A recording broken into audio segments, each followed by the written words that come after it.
ये यहाँ बैठकर बहुत सारी फर्जी बातें फैला रहे हैं। मैं तो इनसे ये पूछ रहा हूँ कि इनके राजस्थान सरकार के अंदर नेता थे शांति धालीवाल और वो मंत्री थे विधानसभा में, उन्होंने क्या बयान दिया था? और उस समय में जो गहलोत साहब थे मुख्यमंत्री, वो भी बैठे हुए थे, उन्होंने कहा था, ऑन रिकॉर्ड बता रहा हूं, रेप के मामले में हम नंबर 1 है और इसमें कोई दो राय नहीं। वैसे भी ये राजस्थान तो मर्दों का प्रदेश है, ऐसा तो होता रहता है। मतलब ये लोग रेप को जस्टिफाई करने वाले लोग हैं। शर्म आनी चाहिए, डूब के मर जाइए, चुल्लू में मारिए, डूब के मर जाइए, इसमें डूब के मर जाइए, रेप को जस्टिफाई करने से विधानसभा में खड़े होके। और प्रतीक जी, ये जो वीवी जी राम जी है, उसका विरोध कांग्रेस इसलिए नहीं कर रही कि उसमें राम का नाम है। असली विरोध है कि एआई से उसकी निगरानी होगी, उसके अलावा 100% ट्रांसफर अकाउंट में होगा। और यू आर सेइंग ना, डोंट स्प्रेड लाई। एआई से उसकी निगरानी है। पारदर्शिता नहीं, फैक्ट एंड फिगर के साथ बात करिए। पारदर्शिता के लिए, ट्रांसपेरेंसी के लिए उसमें है ये चीजें।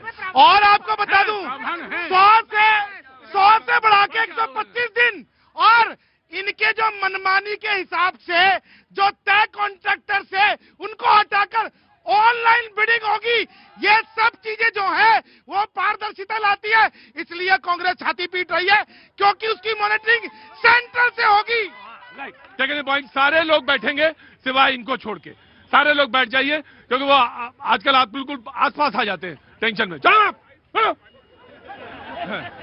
बीजेपी प्रतिनिधि ने एक बात कही शुरुआत में ही, उनके फर्स्ट खंड में उन्होंने कहा था बीजेपी प्रतिनिधि ने कि कांग्रेस और कांग्रेस का इकोसिस्टम अब तो गांव वालों के भी विरोधी हो गए।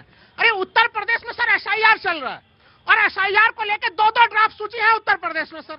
एक तो केंद्रीय चुनाव आयोग की सूची है जिसमें कि 2,89,00,000 वोटर घटे हैं और उत्तर प्रदेश निर्वाचन आयोग जो कि पंचायत राज का चुनाव कराती है उनके भी ड्राफ्ट सूची आए हुए हैं सर। अब इंटरेस्टिंग मामला मैं बता देता हूँ, दोनों संवैधानिक संस्था है, केंद्रीय चुनाव आयोग भी संवैधानिक संस्था और राज्य चुनाव आयोग भी संवैधानिक संस्था।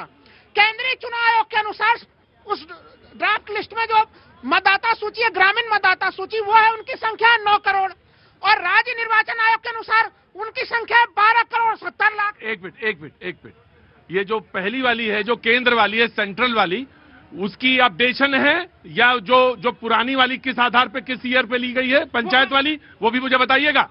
पंचायत वाली कब की ली गई है? और ये सेंट्रल वाली सूची भी सर अभी दिसंबर में ही आई है सर, वो भी उसमें भी 1.5 करोड़। वो नवीनतम है, वो नवीनतम है सेंट्रल वाली।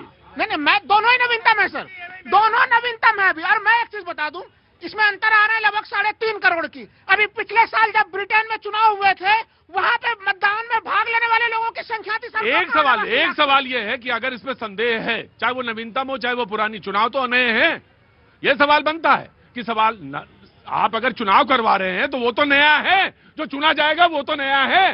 वो सवाल सही है, ये सवाल तुम्हारा बिल्कुल जायज है जी। नहीं, सवाल ये है कि जो आया है वो एसआईआर के बाद जो आया है वो मान्य होगा। आप एसआईआर पे प्रश्न कर रहे हैं, आपको बात करना है प्रतीक जी पे, और उदाहरण के लिए इनको खड़ा नहीं कर सकते आप। एसआईआर तो जो वोटर लिस्ट एसआईआर के बाद केंद्रीय चुनाव आयोग के और वो राज्य के अंतर्गत के कर्मचारी की किया है वही प्रमाणित होते, दूसरे वाले अलग परिप्रेक्ष्य में था। इन लोगों ने कल से माहौल बनाया हुआ है कि एक नाम नहीं आया, नए 15 लाख नाम आए हैं।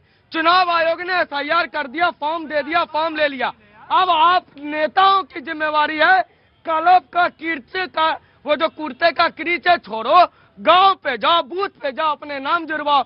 जिन नेता लोग कहते हैं मेरा नाम नहीं आया, तो सोचिए ये कितने गैर जिम्मेवार है।